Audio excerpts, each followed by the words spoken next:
একজন মনুষ্য ব্যক্তির পাশে বসে যদি সূরা ইয়াসিন তিলাওয়াত করা হয়, মৃত্যুর যন্ত্রণা কমায়া দেওয়া হয়। একই বাবার দুই সন্তান, একজন ডাক্তার পাশে আইসা পরিচয় দেয়, আব্বা আমার চিনছনি, আমি তোমার ডাক্তার হইতাইছি। বাবারে তুমি ডাক্তার হইছো, এইটা তোমার নামে রাখবো, আমার নাম হইল। যদি পারো মরণের যন্ত্রণা একটু কমায়া দাও। আল্লাহর পয়গম্বর বলেন, মৃত্যুর যন্ত্রণা যখন আরম্ভ হয়, 500 ফেরেশতা একসাথে চাপ দিয়া ধরে। ওই সময় এই ব্যক্তি চিল্লায়া বলে, তোমরা কারা গো? এইভাবে চাপ দিয়া ধরে না, আমার সহায় সম্পত্তি সব লইয়া যাও, আমার চাপটা একটু কমায় দাও। কিন্তু ফেরেশতারা চাপ ছাড়বে না, দুনিয়ার সম্পদের কোনো লোভ নাই তাদের। ডাক্তারের সকল মেডিসিনের নাম বললেও কি চাপ ছাড়বে? তো আরেকটা সন্তান ছোটবেলা এই নুরানি মক্তবে কৃষ্ণরা কোরআন সহি করে শিখে ফেলছিল। দৌড়াইয়া মসজিদে গিয়া ওযু করে এখানে কোরআনের কপি এই না, সবাইকে সবাই দিয়া পাশে বসে দেন। কি ব্যাপার, তুই কি করস? যে আমি একটু কোরআন তেলাওয়াত করবো। আলেমদের জবানে শুনেছি, মৃত্যুর যন্ত্রণা সকরাত যখন আরম্ভ হয়, সূরা ইয়াসিন তেলাওয়াত করা হয়, মরণের যন্ত্রণা হালকা হয়। সন্তান পাশে বসে সূরা ইয়াসিন তিলাওয়াত শুরু করে দেয়, বিসমিল্লাহির রাহমানির রহিম, ইয়াসিন ওয়াল কুরআনিল হাকীম। তখনই আল্লাহ ডাক দেন, ফেরেশতারা তোমাদের কানে কি আমার কালামের তিলাওয়াতের আওয়াজ পৌঁছায়? এই মুহূর্তে যদি মৃত্যুর যন্ত্রণা কমায় না দেওয়া হয়, তাহলে আমার কালামের রক্ষা হবে। এমনি ফেরেশতারা তার চাপ ছেড়ে দেয়। ফেরেশতারা যখন চাপ দেওয়া ছেড়ে দেয়, তখন রূহটা কেমনে বের হয়? হাদিসের মধ্যে আসছে, বেলুনের মুখ খুলে দিলে যেভাবে সহজে বাতাস বেরিয়ে যায়, মানুষটার আত্মাটাও এত সহজেই তখন বের হইয়া যায়। আর এই পৃথিবীর জমিনে ইহুদি, খ্রিস্টান, নাস্তিক, বেঈমান যারা আছে, তাদের লক্ষ্য উদ্দেশ্য মুসলমানদেরকে কেমনে কোরআন থেকে দূরে রাখা যায়। মুসলমানরা ক্ষতিগ্রস্ত হবে তখন কোরআন তিলাওয়াত থেকে দূরে থাকবে, যখন কোরআন থেকে দূরে থাকবে, যখন মুসলমান ক্ষতিগ্রস্ত হবে তখন। এই কোরআনুল কারীম থেকে মুসলমানদেরকে দূরে রাখার জন্য ইহুদি এবং খ্রিস্টানরা একমুখী ষড়যন্ত্র চালায় নাই, বহুমুখী ষড়যন্ত্র চালিয়েছে। এর মধ্যে একটা হলো, আমাদের এই মুসলিম দেশের মতো যত মুসলিম দেশ আছে, সমস্ত মুসলিম দেশের শিক্ষা ব্যবস্থায় তাদের কালো হাত। শিক্ষা ব্যবস্থাটার মধ্যে কেমন কালো হাত? সুস্থ মাথায় ঠান্ডা মস্তিষ্কে একটু ভাবেন, হাঙ্গামা করার বিষয় না। মুসলমানের দেশ, মুসলমানদের ভাবনা চিন্তার ব্যাপার। 95% মুসলমানের দেশ, মুসলমানদের ট্যাক্সে দেশ চলে।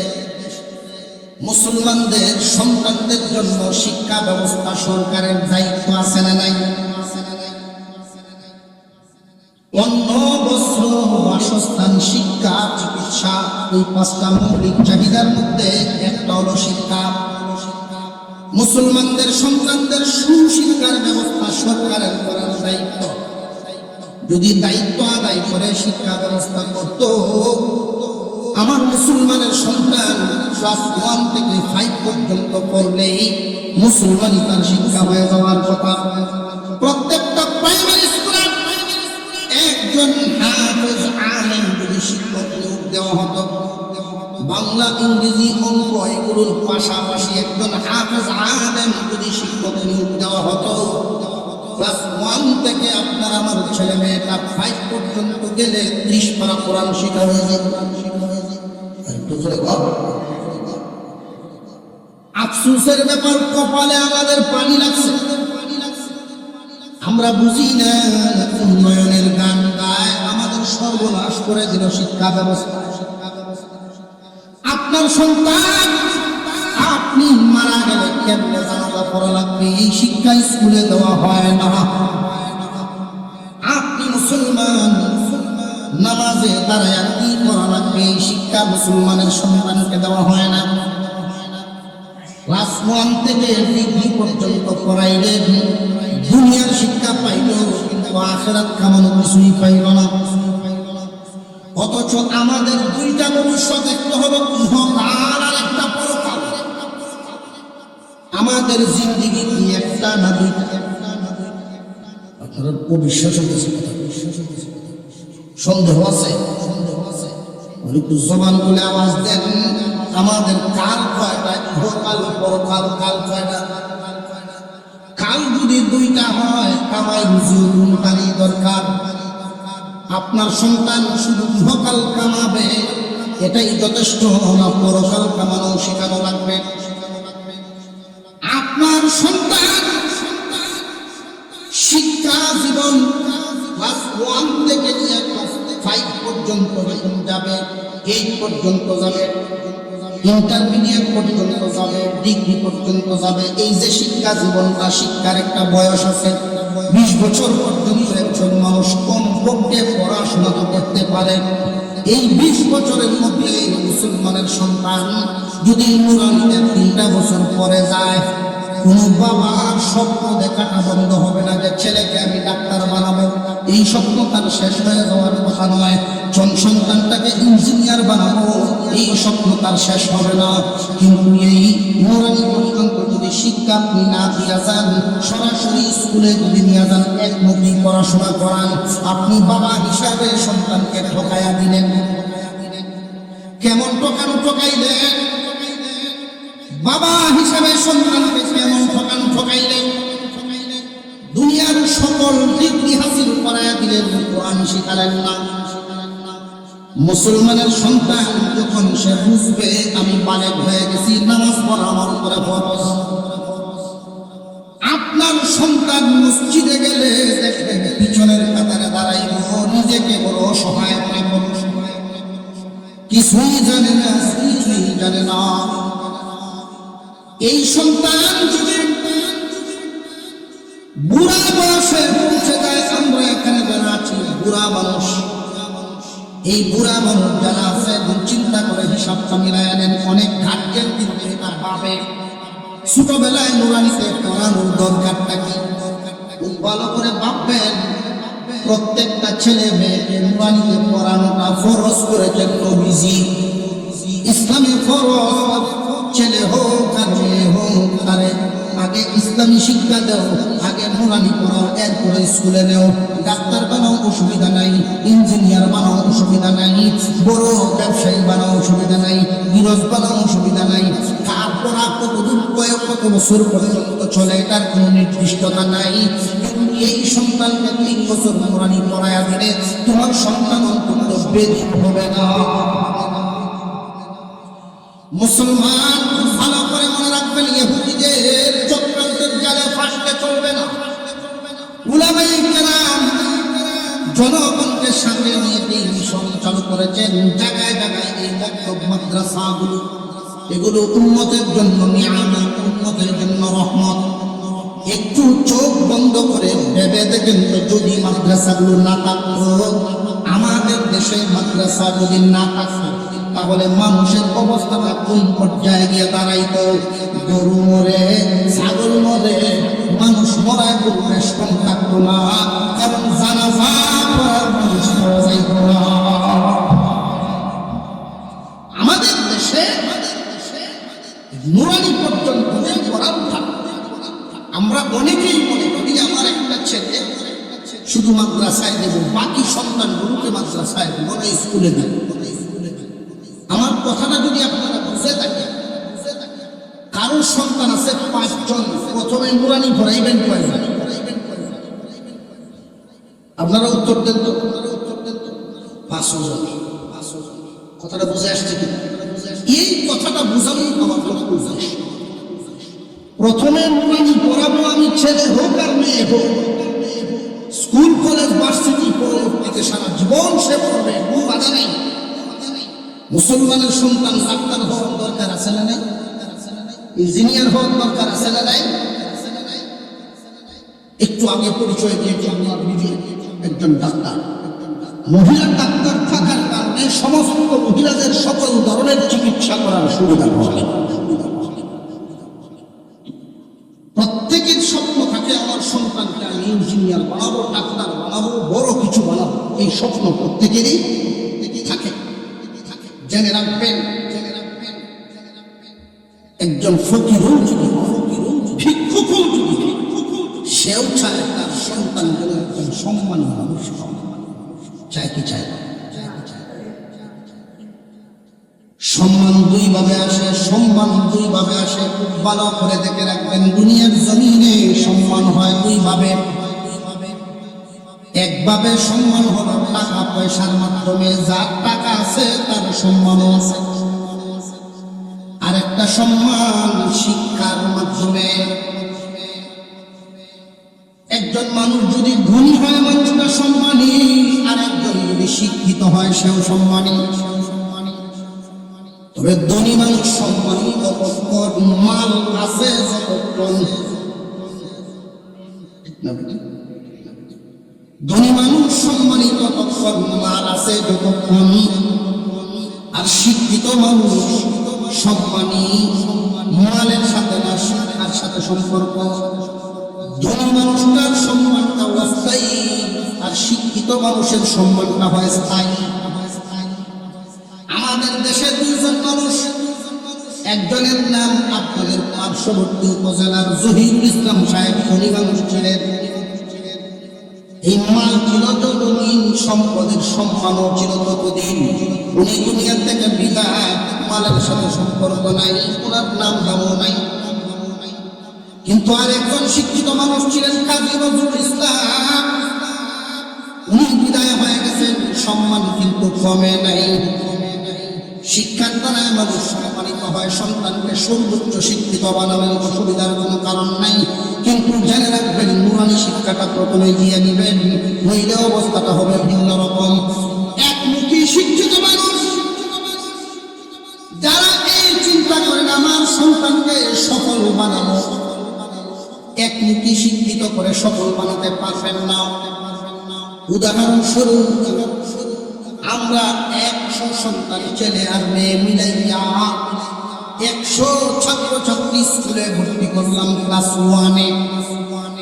সুস্থ বিবেকে বিচারকের মতো উত্তর দিবেন, এই 100 মেট্রিক পরীক্ষায় কি 100ই থাকবে নাকি কিছুইও কমবে?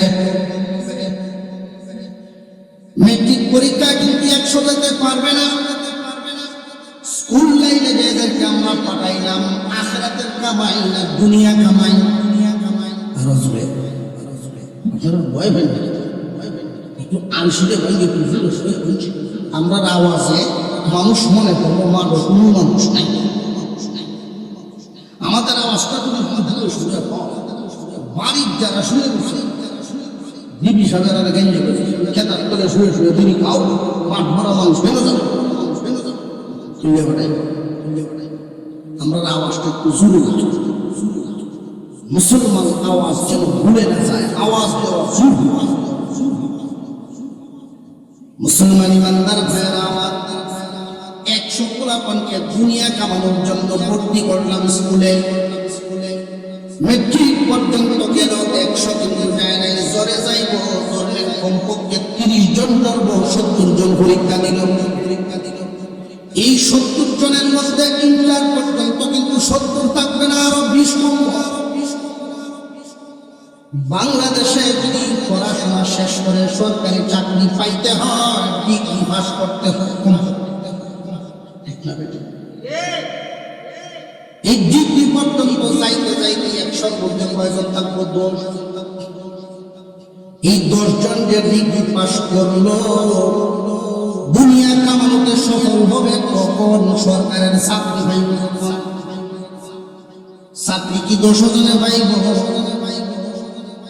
10 জনের মধ্যে একজন পাইতে পারে, তাও আবার 1 থেকে ডিগ্রি পর্যন্ত নিতে বাবার যেই পরিমাণ পয়সা লাগছে এই পরিমাণ টাকা একসাথে দিতে হবে।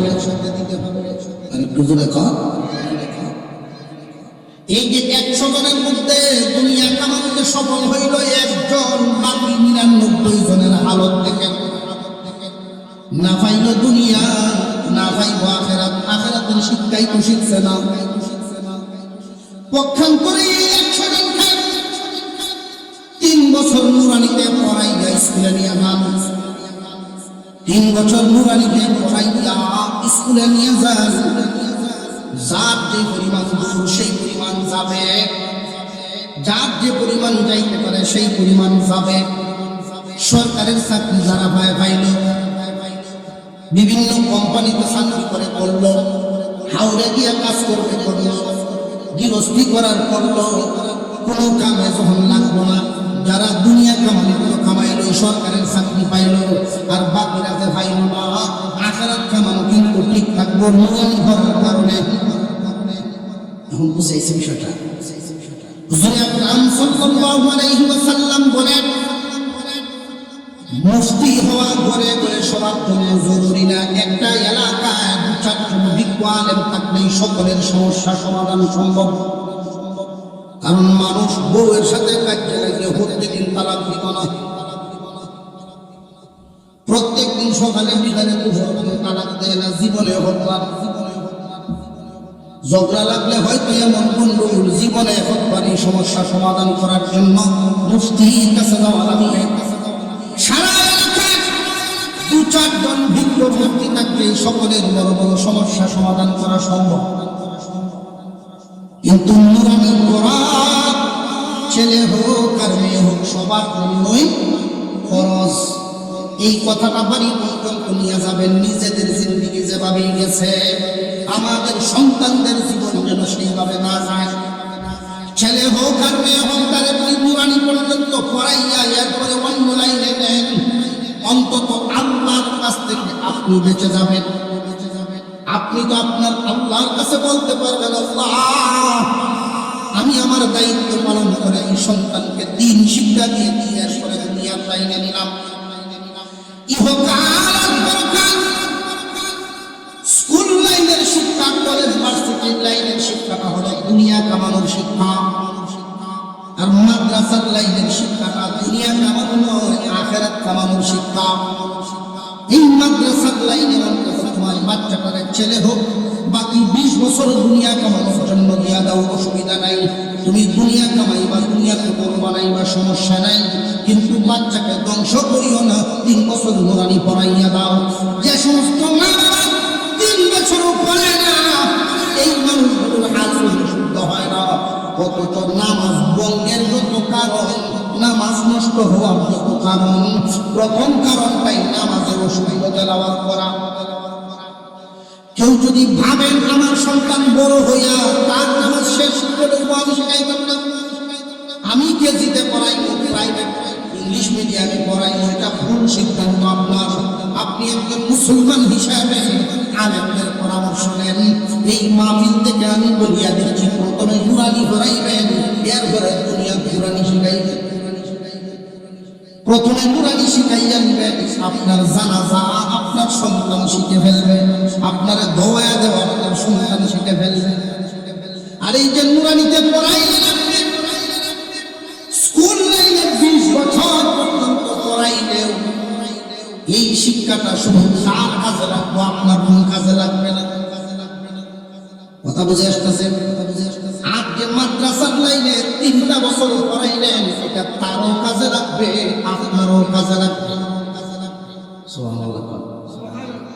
আপনার কেমন কাজে লাগবে?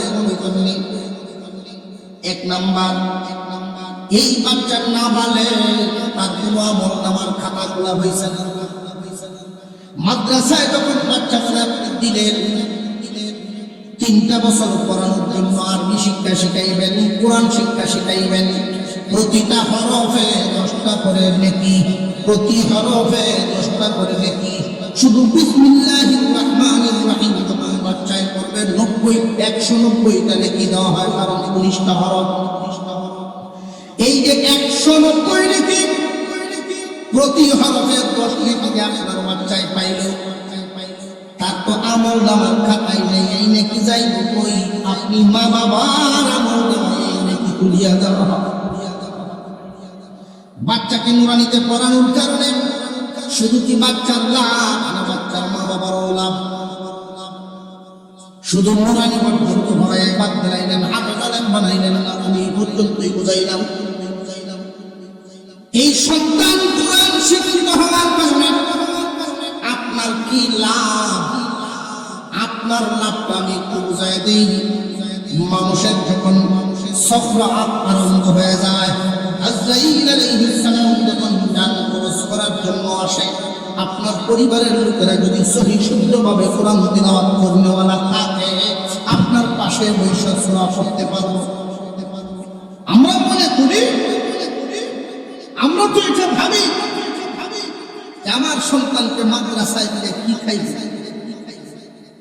কেমনে খাইবে, এটা ভাবি না। আমি বলবো আপনাদের সামনে সত্য কথা, আমাদের হুজুর গায়নাদের বলতেন, তোমার কলব, তোমার নিয়ত যদি সহি হয়, এই কথা তো বলছি না যে সবাই তো বলবো আলেম নাই। নুরানিতে পড়ানো সবার জন্য ফরজ, নুরানিতে পড়ায় হয়ে যাও স্কুলে উঠে।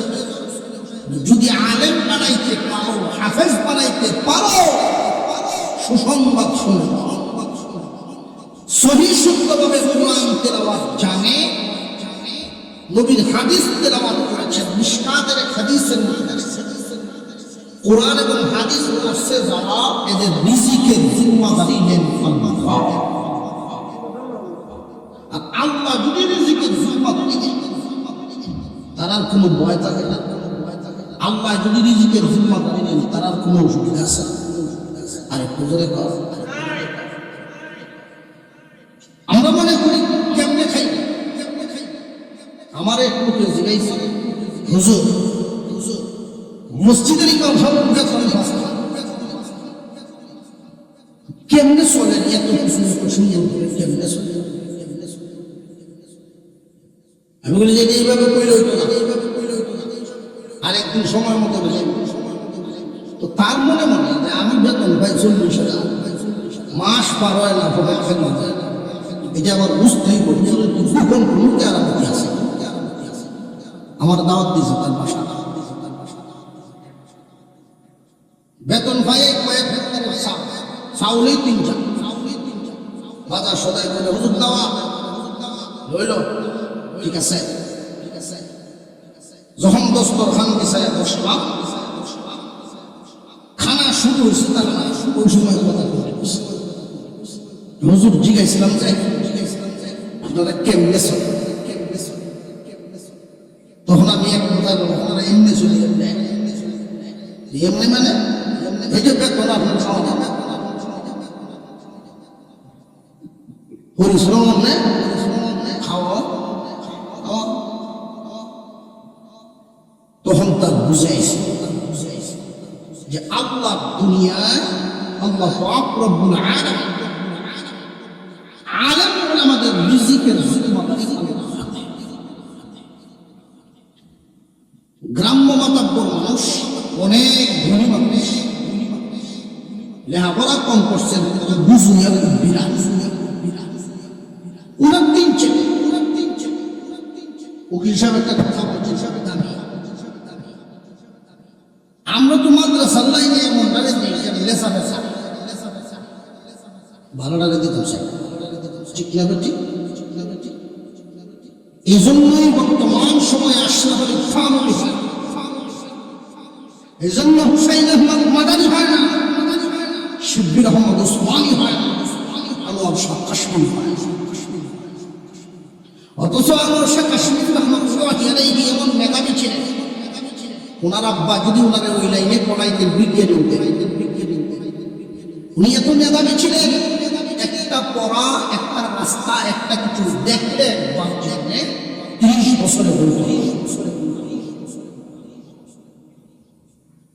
30 বছর পর্যন্ত ওনার উস্তাদগণ তার ব্যাপারে এটা বলতেন, দুনিয়ার সকল লাইব্রেরি শূন্য করে ফেলা, দুনিয়ার লাইব্রেরির কিতাবগুলো যদি আগুন দিয়ে পুড়াইয়া দেয়, আর শাহ কাশ্মীরি জিন্দা থাকে, আবার লাইব্রেরি ভরা সম্ভব হবে। উনি একবার মিশরে গেছিলেন, আমাদের মাদারিস কওমিয়া সিলেবাসে হেদায়েতুল নূহ ক্লাসে কিতাব আছে মাসাদির। মিশরে যখন গেলেন, ওই কিতাবটার একটা কপি ওনার হাতে দেওয়া, যে হযরত এই কপিটা একটু দেখেন, এটা লিখছি আমরা কেমন লিখছি। উনি বলতেছেন একটু ব্যস্ততা আছে তো, কপিটা এখন দেখে শেষ করা যাবে না, আমি নিয়ে যাই, পরে না হয় দেখবো।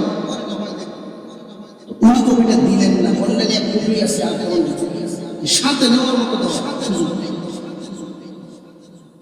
না করে ফেলছে। সাথে সাথে উনি শত ব্যস্ততা থাকার পরে বসে গেলেন। বৈশাখ আগের বিষয় একবারে শেষ পর্যন্ত, শুরু থেকে শেষ পর্যন্ত কিতাবটা একবার পড়ে শেষ করছে। শেষ করে কপি সেখানে দিয়ে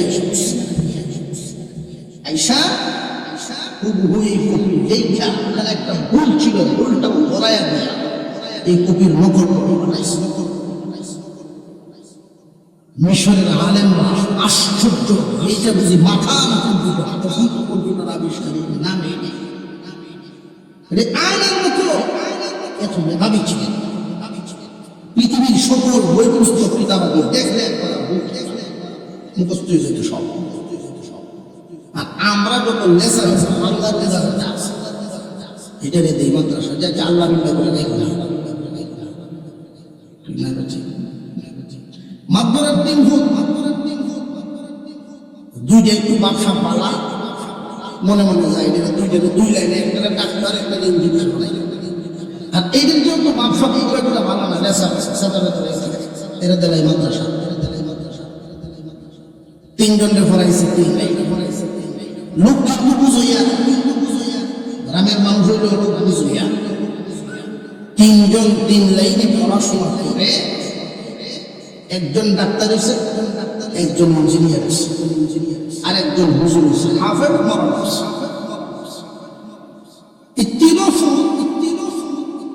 যখন বাড়িতে আসে এদের চাল চলন দেখিয়া হাজি সাহেব তো এখন বুড়ো হয়েছে, কষ্ট যায় বুড়ো হয়েছে, আমার ওষুধ দিতেছে, কোনো ওষুধ দিতেছে ওনার বুড়া হয়েছে যখন আঙুলের দিকে মনটা থাকতে হয়েছে। ছেলেদের চাল চলন, যেটা ডাক্তার ইঞ্জিনিয়ার, বাড়িতে হাফ প্যান্ট করি কি ভরা ভরা এলাম মানুষ করবো না।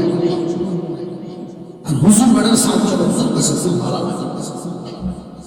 ঈদের সময় যখন বাড়িতে বলে ডাক্তার ইঞ্জিনিয়ারের চিন্তা ভাবনা, ডাক্তার সব ইঞ্জিনিয়ার, আব্বার এত সম্পদ, দোকান ভাড়া, আমরা একটু দেওয়ান পারি না, কোরবানির গরু তো আপনার নিজের বসে দেখুন, আমরা তো বুঝে দেওয়ান পারি। অথচ কোরবানি ওয়াজিব হয় মালের, কোরবানি ওয়াজিব হয় মালের। তারা চিন্তা ভাবনা হলো আমরা জীবিত, হুজুর ফুটছে না, সে বাড়িতে এসে পাপ এই দয়া করে 10,000 টাকা আপনার কোরবানি লাগাই দিচ্ছে। হ্যাঁ তো বুঝে কোরবানির মাসলা বুঝে, এটি তো মাসলা বুঝে না। হ্যাঁ চিন্তা ভাবনা হলে বুঝতে করতে দিয়েছে, সুরে সুরে হলে কোরবানি ফুরিয়ে দিয়েছে। পরের দিন ব্যয় কি ব্যাপার, গরু কত দেখছি না, আপনাকে জানুন না আমি কি করি, জানি কোরবানি দেওয়া হলো ইসলাম। সকলাক যে পালা জিনিস রয়েছে, লাভটা কি হলো?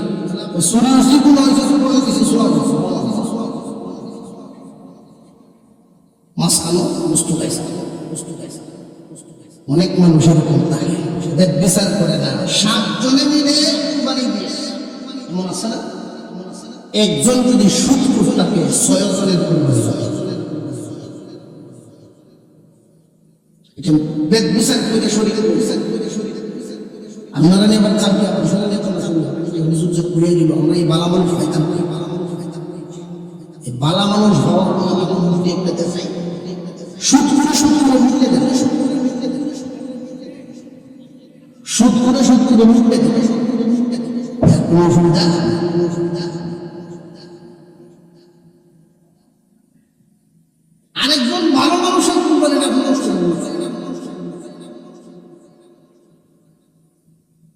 যাওয়ার সময় গাড়ি ভাড়া পর্যন্ত নিয়ে যাবে। হাজি সাহেব বিবি সাহেবের কয় হিসাবের ম্যাচ লাগাইছে রে, দুইটারে শুধু দুনিয়াদারি বানাইলাম, দিন করাইলাম না। যদি নুরানিতেও পড়াইতাম, কোরআনের নূর তো তাবলায় ভিতরে। ইন্নাল্লাযী লাইসা ফী জাওফিহি শাইউন মিনাল কুরআন কাল বাইতিল খরিব। আল্লাহর নবী বলেন, যার ভিতরে কোরআনের নূর নাই, যার ভিতরে কোরআনের নূর নাই, তার ভিতরটা হলো উজাড় ঘরের মতো। মানুষ নাই, ঘর টিকে আছে, তালা লাগানো থাকে, বাতিও জ্বলে না, মানুষও থাকে না। 10 বছর পরে যদি এসে তালা খুলে, বিভিন্ন ধরনের পোকামাকড়ের বসবাস হইব না। আল্লাহ নবী উদাহরণ দিয়েছেন, মানুষ কোরআন যদি তোমার ভিতরে না থাকে, কোরআনের কোন অংশই নেই, তার ভিতরটা ওই ঘরটার মতো। শয়তান বিভিন্ন সুরত দিয়ে তার ভিতরে বসবাস করব, দুনিয়া বানায় দুনিয়ার পাগল হইয়া যাই। মুসলমান ইমানদার ভাইরা আমার, এই জন্য আপনাদেরকে এই তালিম দেওয়া, প্রত্যেকটা ছেলে হোক আর মেয়ে হোক, অন্তত নুরানিটা হইল কোরআন। হাজি সাহেব মানুষ হিসাবে ভুল করে ফেলছি, দুইটারে আমি ডাক্তার ইঞ্জিনিয়ার বানায় ফেলছি। যদি অন্তত নুরানিটাও পড়াইতাম, মানুষের মতো মানুষের একমুখী শিক্ষা দিয়ে দিছি। এখন তো এদের চাল চলন ভালো লাগে না, নামাজ জানে না। ডাক্তারদের যদি হাজি সাহেব ডাকে, ওঠে পায় নামাজ পড়ি, আব্বা ভরে না হলে তাইয়া না। হাজি সাহেব মনে মনে ভাবতেছেন, 3 ফুট 3 জায়গায় 3 জন শহর। এদের হালত দেখে ছাতি খান লইয়া লাঠি, ছাতি লাঠি লইয়া বেড়া গেছে। দেখতো হালত গিয়া দেখে ইঞ্জিনিয়ারের যে অবস্থা, তার ইনকাম 3 লাখ, প্রতি মাসে দরকার হচ্ছে 6 লাখ। অর্থাৎ 1 লাখ কিনছে, কি ফেরেশানি তার মাথা, খাওয়ানোর টাইম পায় না, ঘুমের টাইম পায় না। হাজি সাহেব কয়, বাবা রে, দুনিয়া তোর মাথা করছে, বুঝে ফেলছি, আখিরাত ভুলে গেছো, দুনিয়ার জন্য পাগল হয়েছো। তোমার সাথে থাকিয়া কেউ সুখ পাইত না।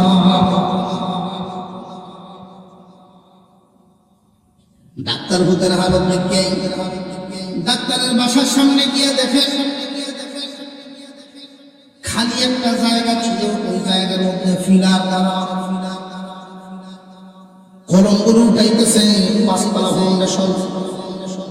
মানুষের জিজ্ঞাসি, ডাক্তার সাহেবের কোনো মারা থাকানো না।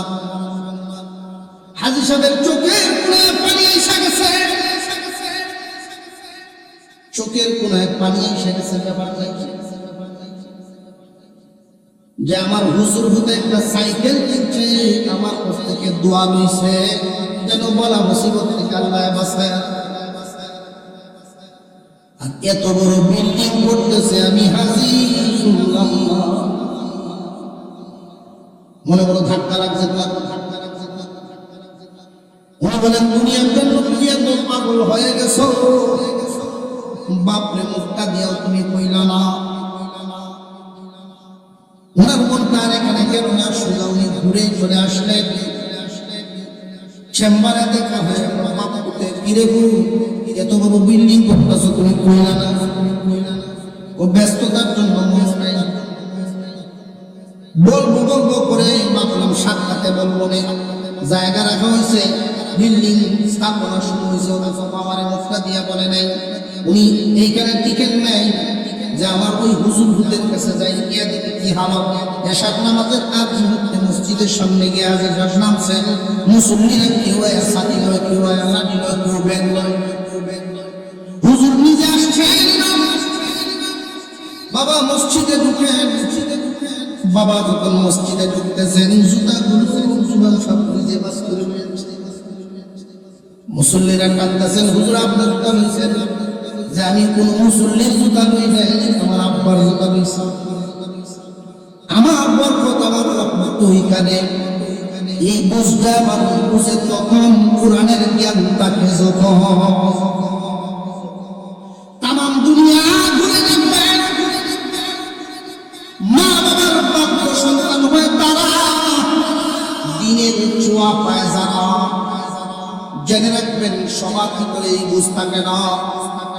শুধু একমুখী শিক্ষায় যদি শিক্ষিত করেন দুনিয়াদার হয়ে পাগল হয়ে যায়, দুনিয়ার জন্য পাগল হয়ে যায়।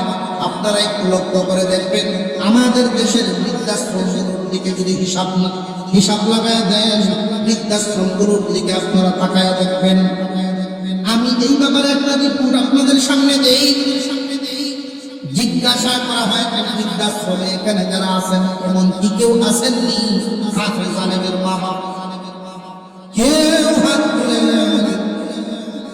জিজ্ঞাসা করা হয়েছে, সহি শুদ্ধভাবে নুরানি পর্যন্ত পড়াইছেন, কোরআন শরীফ সহি পড়তে জানে এমন কি কোনো গার্জেন আছেননি? আপনার সন্তানকে পড়াইছেন? কেউ নাই। একমুখী শিক্ষিত হওয়ার কারণে পাগল হয়ে যায় মানুষ, আখিরাত ভুলে গিয়ে মা বাপ কি জিনিস এই দৌলত ভুলে যায়। এখানে যারা যুবক আছে কান পেতে শুনে রাখবেন, মা বাবা এমন দৌলতের নাম, মা বাবা এমন দৌলতের নাম। হুজুর সবাই পাইছেন না, বিরুল ওয়ালিদাইন বলেছিলেন। মুফতি সাহেব বলে গেছেন, বিরুল ওয়ালিদাইন মা বাবার সাথে ইহসানপূর্ণ আচরণ করো। কুরআনুল কারীমের ভিতরে মা বাবার সাথে ইহসানপূর্ণ আচরণের কথা বলা আছে।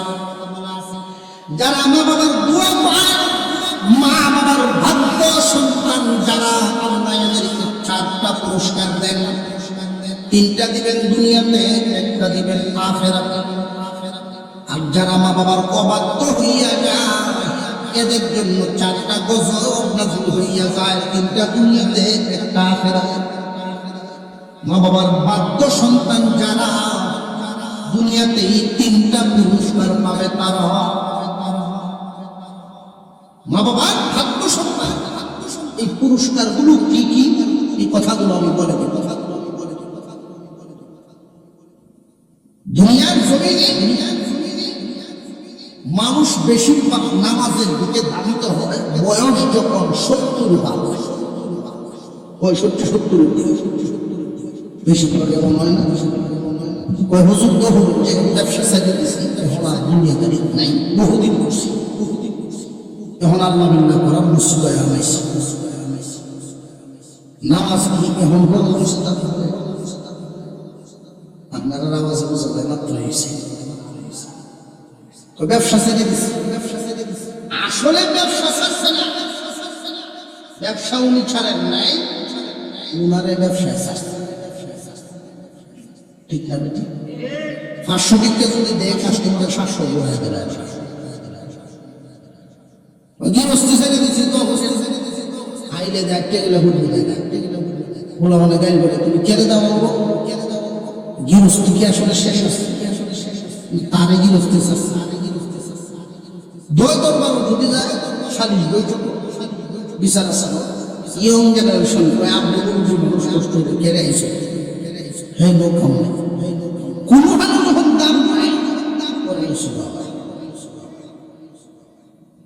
দান বাক্স মজা করে সিরাটে মসজিদের দান। আমার মসজিদ 7 তালা, 17 তালা, সকল দান বাক্স যখন একটা খোলা হয় টান, কিন্তু সিরাটে পাওয়া যায়। এটা কি জিনে দেয়? জিনে দেয়, মানুষই দেয়। এটি কেমন মানুষ? হাঁটা হয়তো তৈরি দেয় যত্ন করে, কোনো গুহানো যখন চলে না, যত্ন করে তৈছে শুক্রবার দিন আল্লাহ দেব। মানুষের জিন্দেগি এমন একটা বয়স আল্লাহরে দেয়, যেই বয়সটা কোনো কামও লাগে না। ঠিক না? আর এই বয়সে মসজিদে গিয়া মাসলা মাসাইল না জানা, যদি নুরানিতে পড়া থাকতো মাসলা মাসাইল জানত। ইয়ং জেনারেশন, ইয়ং বয়সে মানুষ নামাজে কেন আসে না? যত কারণ, এর মধ্যে একটা হইল না জানার কারণে। যে যে জিনিস জানে, জানা তারে টানে। নামাজ যদি জানতো, শিক্ষা তারে টানতো। তুমি জানো জিনিসটা করো না কেন? যারা নামাজ পড়ে না, বেশিরভাগই না জানার কারণে পড়ে না। যদি মা বাবাই নুরানি পড়ায়া দিত, একবার না বললে আরেকবার বললো, আরেকবার না বললে বাজারের মারফত 5 ওয়াক্ত না হলো 3 ওয়াক্ত হলো, কিন্তু পড়াটা না পড়ার কারণে মা বাবায় না পড়ায় দেওয়ার কারণে জীবন গড়ার ঘরে না শেষ বয়স রক্ত ঠান্ডা হইলে ও কিছু হইলে পরে গিয়ে খাবো এবার কাশের সাথে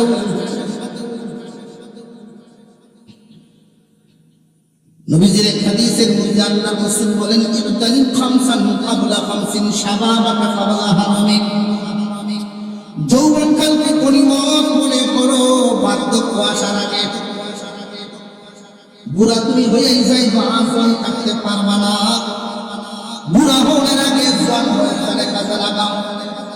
যে সমস্ত যুবক জোয়ান বয়সে আল্লাহর ইবাদত করে তারা বুড়া হওয়ার পরে যখন এইভাবে ইবাদত করতে পারে না, আল্লাহ রাব্বুল আলামিন ওই যুবকদের উপরে খুশি হইয়া ফেরেশতাদেরকে হুকুম দেন, ফেরেশতারা রে আমার এই বান্দা এই বান্দি জোয়ান বয়সে যেইভাবে ইবাদত করতো আর তোমরা আমল নামায় লিখতা, বুড়া হয়ে গেছে আগের মতো ইবাদত আর করতে পারে না, তোমাদের লেখার কোনো কামায়ও না, তোমরা লিখিয়েই যাইতে থাকো। বোনাস পাওয়া যায়। মা বাবার বাধ্য সন্তান যারা, মা বাবার বাধ্য সন্তানকে দেওয়া হবে কয়টা পুরস্কার হচ্ছে বুঝলে লেছেন? 4টা। এই পুরস্কারের আলোচনাটি ঘটে মোটামুটি মাহফিল শেষ পর্যায়ে নিয়ে দোয়া করবেন ইনশাআল্লাহ। আজকে খুব বেশি ঠান্ডা, 16 প্লেন হচ্ছে যেটা নাকি 16-17 ক্লাবছে, যেটা নাকি থাকে ইউরোপ কান্ট্রি, থাকে ইউরোপের বিভিন্ন দেশে থাকে, সেই ঠান্ডায় এলাম আর কিছু কৌশল বলে ইনশাআল্লাহ। আমরা এখানে যারা আছি আমাদের কার বাবা হচ্ছে একটু হাত তুলবেন। মা বাপ দুজন বা যে কোনো একজন আছে হাত তুলেন দেখি, আল্লাহ কবুল করুন। আমিন। হাত নামান। বেশিরভাগ মানুষের এই নিয়ামত আছে। এটা নিয়ামত। এটা কি নিয়ামত? মা বাবা নামক দৌলত যাদের আছে এটা অনেক বড় নিয়ামত, সবার থাকে না। আল্লাহর পরে পুরুষ জাতির জন্য মা বাবার হুকুম মানা ফরজ, নারী জাতির জন্য স্বামীর হুকুম মানা ফরজ। আল্লাহর পরে যাদের আব্বা আম্মা আছেন তাদের ব্যাপারে আল্লাহ হুকুমটা ইম্মা ইয়াবলুগান্না ইনদাকাল কিবারা আহাদুহুমা আও কিলাহুমা ফালা তাকুল লাহুমা উফিন ওয়া লা তানহারহুমা ওয়া কুল লাহুমা কওলান কারীমা। আল্লাহ পাক রব্বুল আলামিন হুকুম করে দিয়েছেন যখন তোমার আব্বা আম্মা বার্ধক্যে পৌঁছে যান, বুড়া বুড়ি হইয়া যান, তখন তোমরা তাদের প্রতি ইহসান পূর্ণ আচরণ করবা, ইহসান পূর্ণ আচরণ, দয়ার আচরণ করবা। থেকে এটা সেটা বাকি আনেন, ওনার মনে কিছু চাইলেও বাকি খান, ওনার ইচ্ছা হইল তখন দাও, মারি রাখবে তুমি দান বেচে টাকাটা দেলাই। মাঝখানে দোকানদার তারা টাকা দেওয়া শুরু করছে, চাষা টাকাটা দিয়ে আমার দোকান ছোট, মান আনতে মুরব্বী মানুষ পেরেশানি করে গেলে এই টাকাটা আমি আমার মুরব্বীদের কাছে চাইতে পারি। সব ছেলে মেয়ের সমান হয়, আমার কোনটার কাছে আমি টাকাটা চাইতে পারি? বাবার তো জীবনের সন্তানের কাছে চাওয়ার অভ্যাস নেই। যুবক ভাইয়েরা আপনার আব্বা আপনার কাছে চাও এই অপেক্ষায় থাকবেন না, কারণ বাবার তো চাওয়ার অভ্যাসই নেই। বাবা মা সারা জীবন সন্তানকে দেওয়ার অভ্যাস। এরপরে মুরব্বী মানুষ দোকানদারের টাকা শুনে অপেক্ষা করতেছেন, চিন্তা করেন কেমনে বলা যায়। আমার সকল সন্তানদের মধ্যে একটা সন্তান, এক ছেলে, মনটা খুব ভালো, আমি তার কাছ থেকে হয়তো চাই, কিন্তু ঘরে যাও নাই তো না, কারণ ঘরে যদি ছেলের কাছে 500 টাকা চায়, বউয়ে হিসাব লইব, বউয়ে হিসাব চাইব, কই খরচ করছেন বলে।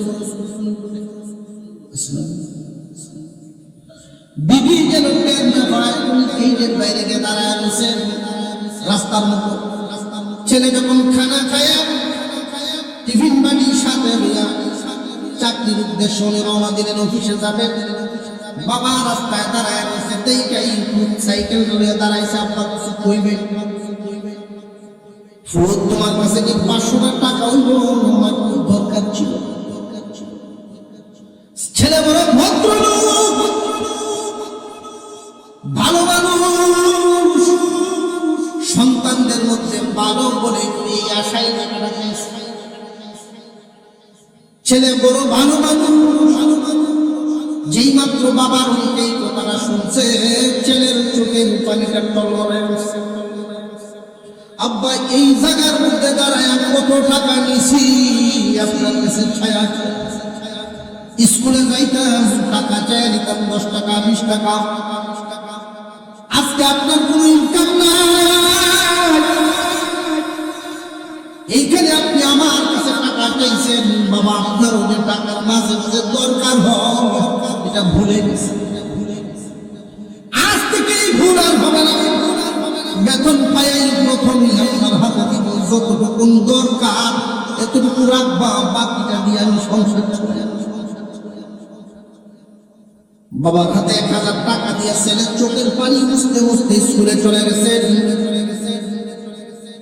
মুসলমান ইমানদার যুবক ভাইয়েরা ভালো করে মনে রাখবেন, বাবা মার মন জয় করা যুবক, বাবা মার মন জয় করা হবে আমাদের কাজ। তোমার আচরণের মাধ্যমে, তোমার ব্যবহারের মাধ্যমে যদি মা বাবার মন জয় করতে পারো, প্রচন্ড শীত যায়, সরিষার তেলের মতো নিয়ে মা বাবার হাত পায়ের মধ্যে একটু ধরবে। এই পৃথিবীর জমিনের সবচেয়ে বড় পীর মা বাবা। যদি পারো সন্তানের সামনে খেদমত করো, তোমার সন্তানের সামনে যদি মা বাবার খেদমত তুমি বেশি করো রে যুবক, তোমার সন্তান মা বাবার খেদমত কিতাবে পড়ে শিখতে হবে না, ঘরে প্র্যাকটিক্যালি শিখে ফেলবো। আর যদি মা বাপকে তুমি ধমক দাও, তাহলে তোমার সন্তানের কাছ থেকে লাঠি দেখার অপেক্ষা। সন্তানের সামনে যদি তোমার মা বাবার সাথে আচরণ খারাপ করে, ধমক দেও, কর্কট ভাষায় কথা বলো, আদব কায়দা না থাকে, সেই দিন বেশি দূরে নয় তোমার সন্তান তোমার জন্য অপেক্ষা করবে। ঠিক না? বেটা দোকানদারি করে, বাপ আছে জিন্দা, সারাদিন তাকে বুঝাবে। সকালবেলায় সকালে উঠে যায়, আবার সেই রাত 9টা-10টার সময় বাসায় আসে। বৌমা তার আপনার সাথে কি আচরণ করে এই বিষয়ে আপনি খেয়াল করেন। ইসলামের বিধান, তুমি নীরবে মাঝে মাঝে মামলার সাথে সময় দিও।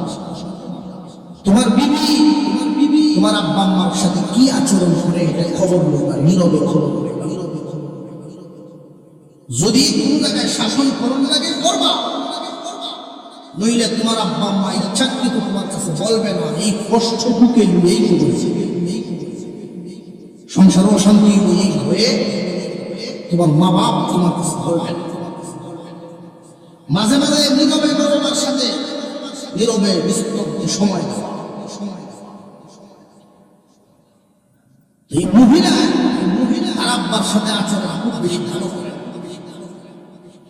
একটা বাড়ি রাখছে, বাড়িতে মারতে লাগছে, এই ভাগ্যায় তার মুরব্বী মানুষ কারোর কাছে বলেও না, ছেলের বলে চলে। 5 দিন 7 দিন 10 দিন 15 দিন আর সহ্য না। তার একটা নাতি আছে, ভাই শোক তোর মা আমার যে মারবে বাদে আমার কি করা, এক লাইনে বলেছে নাতি যে বুদ্ধি দিছে বাড়ি দেবে, তোরা আব্বা যেই মুখাল মানুষ তোর না জানি কি করে না, তুমি বাংলো আওলা লাগলে বা নাতি বাড়ি ভেঙে আসে। যেই টেবিল থেকে ভাবছে ভেঙে গেছে। আর বাড়ি বাংছে না হরমাত করছে, যদি শিক্ষার যে উঠলো, হ্যাঁ 10 টাকা ইনকাম করার ক্ষমতা নাই, জিনিসপত্র বাংলার মধ্যে আছে, বয়ে বয়ে খাও, খুঁজে যে সারাদিন কষ্ট হয়, কই আছেন এরকম? অথচ যেই বাড়িতে থাকেন এই বাড়িটাই মুরার কামাই, যেই ঘরে থাকেন এই ঘরটাও মুরার কামাই। 10 টাকা কামানের মুরাদ নাই, কিন্তু মুরাদ কি ছিল না? এই সংসারটাই তার হাতে করা। তুমি যেই স্বামীর ঘর করতেছো, স্বামীর জন্মদাতা পিতা মাতা তারা, তারেও মানুষের মতো ন্যাহুস করছে তারা, তোমার স্বামী হওয়ার মতো যোগ্য করে তুলছে তারা। এই কথাটা ভুলে যায়, ভুলে যায়, তার আচরণ ঠিক থাকে না। ফুটাইছে রাখতে পারি, মহিলা বলতেছে তুমি তোমার আজাদ গজব লইয়া থাকো, আমি সকালে উঠে না হচ্ছে কেন, কি হয়েছে? জিনিসপত্র ভাঙ্গে রাখতেছে, তার কথায় বোঝা যায় যে কয়েক সুকেজ ভাঙছে। কি হয়েছে? কি হয়েছে? আমি সব করে একটা বাড়ি রাখছিলাম, বাড়ি বেটার মনে মনে আচ্ছা 2 কথা কইলে বউ খুশি হইল। উনি বাপের মনে পায় বড় হয়েছ, এত রাত খেললে একটু ধৈর্য তোমার আমি দরকার, 2 কথা কইতাছে বাপের। এমনি নাতি যে আছে এই বাপের ভূত, এটা এসে মিশে দেয়, দাদা তুমি বাড়ি নেবে না, বুদ্ধি হয়ে গেছে, তুমি বাড়িতে মানতে গেলে এখন আমি মাফ করবে, মাফ হয়েছে ওষুধ তুই মাফের দাদা পুরো মানুষ পুরো হয়েছে, এখন তোমরা মাপবে, তোমরা যেদিন পুরো আমার তো মাপতে দাও না, এই মাপটা আমি ভাই বাড়ি যাবেন গেল, এমনি বাপ চুপচাপ বেরিয়েছে, রান্না করো গেট বুড়া বয়স যদি ফেট করে খাইতে চাস মাফা মাফা বাদ দেয়। যে সমস্ত মানুষ শ্বশুর শাশুড়ি মুরব্বীদেরকে কষ্ট দিয়ে কবরে পাঠায়, তাদের জন্য গজব দুনিয়াতে 3টা, আর যে সমস্ত সন্তানাদি মা বাবার সন্তুষ্টি রেখে খুশি করে কবরে পাঠায়, এদের জন্য আল্লাহ নিয়ামত দুনিয়াতেই 3টা, আখিরাতে 1টা। আল্লাহর হুকুম মা বাবারে খুশি করার মতো আল্লাহ এই হুকুম করেন নেই, মোটা মাছ কিনে খাওয়াতে হবে, দামি কাপড় কিনে দিতে হবে, এই কথা বলে আচরণ সুন্দর সেটা তাদের সাথে তোমরা বিরক্তি আওয়াজে কথা বলতে। অথচ এমন যুবক আছে বাবা তারে ঘুম থেকে ডাক দিতে ভয় পায়, না জানি কি শিখে না আছে না নাই? এগুলো মূল কারণ হইল দিনই বুঝ না থাকা। ছেলে যদি মেয়ে যদি দিনদার হয়, মা বাবার সাথে কথা বলার সময় ভয় পাইবো আমার আব্বা আম্মা কি কষ্ট পান কিনা আমার আছে। আর ছেলে যদি দুনিয়াদার হয়, মা বাপ তার সাথে কথা বলতে বসবে। সুন্দর বুঝাইছে, মা বাপ যদি সন্তুষ্ট হন, আল্লাহ যেই নিয়ামত দিবেন দুনিয়াতে কয় নিয়ামত খুশি। 1 নাম্বার নিয়ামত আল্লাহ রিজিকে বরকত দিবেন, রুজি রোজগারে বরকত। রুজি রোজগারের বরকতের মানে কিন্তু এটা না 1000 টাকা নোট পকেটে তুইলেন সকালে 2000 টাকা দিলেন। রুজি রোজগারের বরকতের অর্থ এই না যে আপনি ধনী হবেন, এটা না।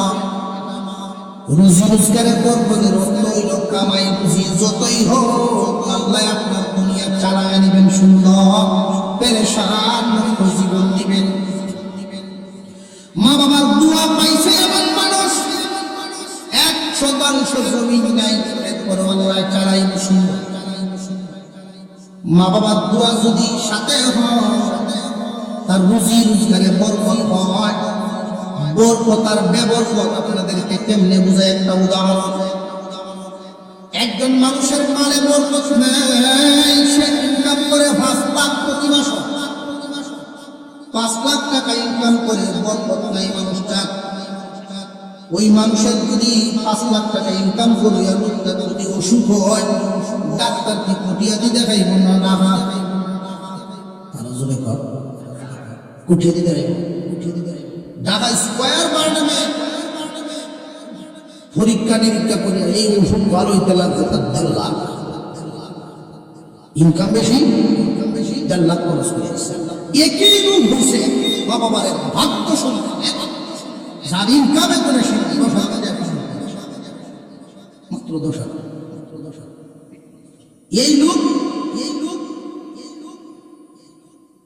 ঢাকা বার্ডেমার স্কয়ারের সাথে মধ্যে ফেলতেছে। সেই কুটিয়াদি ভর্তি গিয়া ফার্মেসি করছে, আমরা সদর হাসপাতালে গিয়া ডাক্তার দেখায় ওষুধ দেয়। একই যেই মাত্র গেছে এই সদর হাসপাতাল, দেখবেন মা বাবার ভাগ্য সন্তান যারা আল্লাহ তার প্রতি খুশি, সকল মাখলুক খুশি। যেই গেছে হাসপাতালের যে ডাক্তার, উনি দেখেই বলছেন যে তোমার এই ওষুধ এটা তোমার কপাল না বালা। কেন? যে আমার এক ছোটবেলার বন্ধু, সে অনেক বড় ডাক্তার, বার্ডেন স্কয়ারের সে আইসিন রাষ্ট্রপতি এলাকা রাষ্ট্র ভূমিত কুটিয়াদি হাসপাতালে ভুলে যাইতেছে আমার সাথে আছে আমার সঙ্গে। মা বাবার দোয়ার বরকতে আল্লাহ রহমত যদি সাথে হয়, দূরের ডাক্তার কাছে দেখাইছেন। শুধু চোখটা টান দিয়েছে, দুটোটা দেখছে 70টি আরো সব মুখে দিচ্ছে রোগী বাবা হয়ে গেছে। কত এগুলো 70 চাই বাবা। এটার নাম বরকত। কিশোরগঞ্জ থেকে আপনি বাড়িতে আসবেন, কোনো কারণে মা বাবার দোয়া নেই, মালে বরকত নাই, কামাই করে বাঁচা। এখন কিশোরগঞ্জ থেকে বাড়িতে আর একটা খরচ লাগবে না। আর মা বাবার ভাগ্য সন্তান, সেও গেছে ইনকাম কম, মুদ্রার কারণে যদি বাস পাই কিনা 100 টাকা যাতে বাড়িতে 100 টাকা এমনি ভীষণ থেকে একদম পাশের বাড়ির এক যুবক সাঁসাদিয়া কেন লাগে এখানেও কিশোরগঞ্জ বাড়ি আমি ওখানে যেতেছি। একবারে বাড়ির ঘাড়ও আমি বাড়িছি আলিয়াদের সামনে কয়টা লাগছে বেড়া, এটার নাম বরকত। আর হ্যাঁ, বাবার অবাধ্য সন্তান সিএনজি লাগে, প্রাইভেট সিএনজি রুট হয়ে মনে টাকা হয়েছে, কোনো গাড়ি নেই, যাওয়াই লোক আর রিজার্ভ গাড়ি নিয়ে বাড়ি। এটা হলো বেবরকত। মা বাবার দোয়া যদি সাথে থাকে, মানে বরকত দিবেন কে? মা বাবার বাধ্য সন্তানকে আল্লাহ দুনিয়ার জমিনে এমন বরকত দেন, এমন বরকত দেন, মানে বরকত। 2 নাম্বার নিয়ামত, মা বাবার বাধ্য সন্তানকে আল্লাহ পাক যেই সন্তান আছে দিবেন, যেই সন্তানগুলো মানুষের মতো মানুষ। মা বাবার বাধ্য সন্তানের জন্য 3 নাম্বার নিয়ামত, সুস্থ একটা হায়াত দিবেন, রুগী বানায়া বিছানায় ফেলায়া রাখবেন না। এই দুনিয়ার জমিনে এই যে 3টা নিয়ামত, রুজি রোজগারে বরকত, সন্তান মানুষের মতো মানুষ, সুস্থ একটা হায়াত, এই 3টা নিয়ামত ছোট ছোট নিয়ামত না, অনেক বড় নিয়ামত, অনেক বড় নিয়ামত। এই 3টা নিয়ামত দুনিয়া থেকে যেই দিন মা বাবার ভক্ত সন্তান বিদায় হবে, জান্নাতের দরজা খোলা থাকবে, যেটা দিয়ে ইচ্ছা ওইটা দিয়ে জান্নাতে ঢুকবে। মুসা আলাইহিস সালামের জামানার একটা ছোট ঘটনা শোনাই আলোচনা শেষ। মুসা নবীর আমলের একটা ঘটনা, আল্লাহর পয়গম্বর মুসা সরাসরি আল্লাহর সাথে কথা বলতে পারতেন না। এই জন্যই তোমরা টাইটেল মুসা কালিমুল্লাহ। মুসা আলাইহিস সালাম আল্লাহর সাথে আলোচনা করতেন, দোয়া করতেন, আল্লাহ জান্নাতের ভিতরে কি আমি একা যাব না আমার কোনো সাথী সঙ্গী থাকবে, আমার কোনো বন্ধু থাকবে? আল্লাহ পাক রব্বুল আলামিন জানায় দিলেন, জান্নাতের ভিতরে তোমার একজন সাথী আমি বানায় দেব, তোমার একজন বন্ধু জান্নাতের ভিতরে তোমার সাথী। আল্লাহ, আমার এই সাথী কি বর্তমান দুনিয়ায় আছে না পরে আইব? এরা কি এখনো দুনিয়াতে আছে? তোমার সাথে জান্নাতে ঢুকবে। আয় আল্লাহ, আমার জান্নাতের সাথীকে আমি দুনিয়াতে দেখে যেতে চাই, তার ঠিকানা বলে দাও, তার সাথে আমি গিয়ে দেখা করি। মুসা আলাইহিস সালামের উদ্দেশ্য হলো কোন আমলের বদৌলতে আমার সাথে জান্নাতে যাবে, ওই আমলটা তার দেখা দরকার। আমলটা দেখি কোন আমলের বদৌলতে আমার সাথে জান্নাতে আসবো, ওই দেখলাম। আল্লাহ পাক ঠিকানা বলে দিলেন, যাও দামেস্কের বাজারে, লোকটার নাম আলী ইবনে মুআফির, লোকটার নাম আলী ইবনে মুআফির, দামেস্কের বাজারে ছোট্ট একজন ব্যবসায়ী। মুসা আলাইহিস সালাম সেখানে গেলেন, গিয়ে পৌঁছে গেলেন, তার সাথে সাক্ষাৎ হয়ে গেল। আলাপ আলোচনা চলছে, পরিচয় হইতেছে। জিজ্ঞাসা করলেন, তোমার নাম কি, তোমার বাড়ি কোথায়, তোমার নাম কি আর বাড়ি কোথায়? উনি শুধু একটা উত্তর দিলেন, নামও বলেন নাই, বাড়িও বলেন নাই। মুসা আলাইহিস সালাম শুধু উত্তর দিলেন, আমি একজন মুসাফির। জান্নাতি যুবক মুসাফিরের কদর আছে না নাই? মেহমানের কদর জান্নাতি যুবকের অন্তরে তো থাকবেই। এই যুবক তাকে জিজ্ঞাসা করেছেন, আপনার কোনো আত্মীয় স্বজন আছে নাকি? না, কোনো আত্মীয় স্বজন নেই যে আমার বাড়ির মেহমান হবেন, যে আপনি যদি মেয়ের আপনার বাড়ির মেহমান হইতে আমি রাজি। কারণ উনিও তো চাইতেছেন মেহমান হওয়ার জন্য। আমি দেখবো কি আমলের বদৌলতে আমার সাথে সে মুসা আলাইহিস সালাম তার সাথে সাথে গেলেন। এই লোক যখন ঘরে ঢুকবে, বাজারের ব্যাগটা দিয়ে পাশের রুমে ঢুকছে, বিবির হাতে ব্যাগটা দিয়েছেন, পাশের রুমে ঢুকছে। পাশের রুমে তার মা থাকে, বয়সের ভারে চিকন হয়ে গেছে, শুকায় গেছে। মানুষটা পেশাব পায়খানা বিছানায় করে, গরম পানি রাখছেন পেশাব করে, এই গরম পানি দিয়ে ওযু করে মা পয় পরিষ্কার যা কিছু আছে সব পয় পরিষ্কার করে ওযু করে সে দাঁড়াইছে, মাকে কাপড় চোপড় পরায় বসাইছে। মুসা আলাইহিস সালাম জিজ্ঞাসা করলেন, আপনার মার খেদমত আপনি নিজের হাতে করতেছেন, আপনি তো ইচ্ছা করলে বিবিরে বিয়ে করাইতে পারতেন। মুসা আলাইহিস সালাম উত্তর দিলেন, এই খেদমতটা আমার মা বাবার খেদমত, যদি আমার মা খেদমত যদি আমার বিবিরে দিয়ে করাই, সর্বোচ্চ 2 সপ্তাহ তার ভালো, 3 সপ্তাহ বেলায় তার কাছে বিরক্ত লাগবে। এজন্য আমার মা খেদমত আমি নিজ হাতে করতে চাই।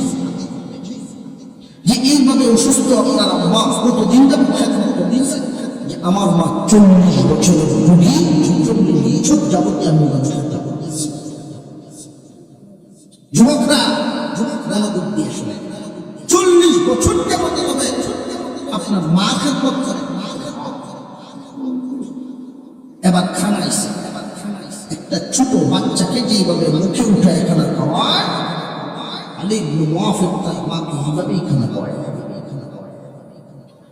মুসা আলাইহিস সালাম দৃশ্যটা দেখে বড় অবাক, মনে মনে ভাবতেছেন হয়তো এই আমলের বদৌলতে আল্লাহ করে আমার সাথে জান্নাত দিবেন। এমনি মহিলা ডাক দিয়া কয়, বাবা রে, আমি তো চোখে দেখি না, আমারে কেবলামুখী করিয়া দাও, মেহমানকে নিয়ে তোমার জন্য একটু দোয়া করব।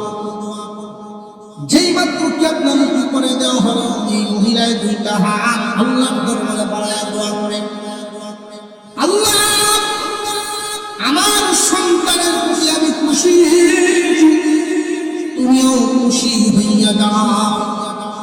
আমার সন্তানকে দুইটা নিয়ামত দিবা, একটা দিবা দুনিয়াতে, একটা দিবা আখিরাতে। দুনিয়ার নিয়ামত, এই দুনিয়ার জমিনে আমার সন্তানকে যতদিন বাঁচায় রাখো, অভাব নামের দানব আমার সন্তানের সামনে আনবা না। আমার সন্তানকে কোনদিন অভাব রসনে বুঝাইবা না। এই দুনিয়া থেকে যেই দিন বিদায় করে দাও, আমার সন্তানকে যেই দিন বিদায় করে দাও, প্রভু মুসা নবীর সাথে আমার ছেলের জান্নাত দিয়ে। এই মুরব্বী মানুষ দোয়া শেষ করলেন। মুসা আলাইহিস সালাম জিজ্ঞাসা করেন, ভাই তোমার আম্মা প্রায় সময় দোয়া করেন? বলে হ, প্রায় সময় আমার আম্মা এই দোয়া আমার জন্য করেন। আমার মা দুইটা দোয়া, একটা দোয়া কবুল হয়ে গেছে, একটা দোয়া জানি না কবুল হয়েছে কিনা। আমার আম্মা যে দোয়া করেছেন, এই দুনিয়াতে যতদিন আমার বাঁচায় রাখেন, অভাব যেন না হয়। আপনি তো দেখেছেন দামেস্কের বাজারের সবচেয়ে ছোট ব্যবসাটা আমার, কিন্তু আল্লাহ মানে এত সুন্দর করে চালায় নেন, এত সুন্দর ভাবে চালায় নেন। আল্লাহ পাক রব্বুল আলামিন অভাবের কোন কি জিনিস আমি আমার আত্মীয় স্বজনদের মাঝে মাঝে সাহায্য সহযোগিতাও করতে পারি। অনেক মানুষ সমস্যায় পড়ে গেলে আমি পর্যায়ে হাসানাও দিতে পারি। আল্লাহ আমাকে এত সুন্দর চালাইতেছেন। এই এলাকায় যত ধনী মানুষ আছে, সবার চাইতে আল্লাহ আমার এই সুন্দর চালায় নেন। বুঝে ফেলেছি আমার মার একটা দোয়া কবুল হয়ে গেছে। জানি না দ্বিতীয় দোয়া কবুল হয়েছে কিনা, মুসা নবীর সাক্ষাৎ আমি পাইব কিনা। মুসা আলাইহিস সালাম দুইটা হাত বাড়ায় দিয়েছে, আসো তুমি আমার রূপে, আসো তুমি আমার জান্নাতের সাথে। আমি মুসা নবী, আল্লাহ বলেছেন আমার সাথে তুমি জান্নাতে যাইবা। তোমার দেখার জন্য আসলাম, বুঝে ফেলেছি তোমার মার দুয়ার বদৌলতে আল্লাহ কিয়ামতের দিন আমার সাথে তোমার জান্নাতে ঢুকাইবে। মা বাবার দোয়া এত কামিয়াত হলো, মা বাবারে বেজার করে সারা দুনিয়া ঘুরিয়ে বড় বড় পীরাউলিয়ার দরবারে গেলেও লাভ নেই, মোটা হাদিয়া দিলেও কাজ হবে না। কারণ দুয়ার সিন্ধুক তোমার ঘরের সিন্ধুক ঠিক করে তারপরে সব